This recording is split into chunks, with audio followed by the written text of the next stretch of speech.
પ્રધાનમંત્રી નરેન્દ્ર મોદીની સામે અપશબ્દ કહેનાર કોંગ્રેસના નેતા વીરજી ઠુમ્મર સામે અમરેલી જિલ્લામાં ભારે આક્રોશ ફાટી નીકળ્યો છે। ખાસ કરીને ભાજપના કાર્યકરો રસ્તા ઉપર ઉતર્યા છે અને વીરજી ઠુમ્મર સામે પગલાં લેવાની માંગણી કરી રહ્યા છે। નમસ્કાર, બીબી ન્યૂઝ ગુજરાતમાં હું ભૌમિક વ્યાસ તમામ દર્શક મિત્રોનું હાર્દિક સ્વાગત કરું છું।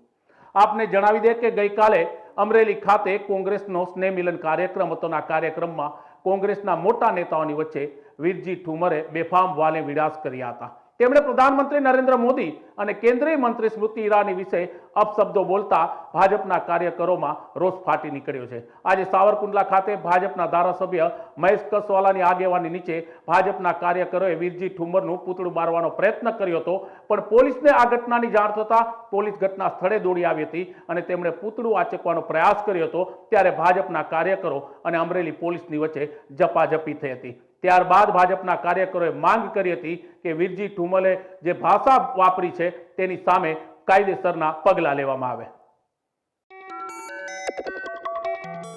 વ્યક્તિ વિધાનસભાની અંદર 2 વખત પ્રતિનિધિ કરતા વ્યક્તિ આટલા સિનિયર આગેવાન કોંગ્રેસના સસ્તી પ્રસિદ્ધિ માટે જ્યારે આવા પ્રકારના નિવેદનો કરે, કોઈ એક મહિલા નેતા માટે અણછાજતા નિવેદનો કરે, હું એમ માનું છું કે આખા ગુજરાતની અંદર વીરજીભાઈ સામે આક્રોશ કે જનતાનો ભભૂકી ઉઠ્યો છે।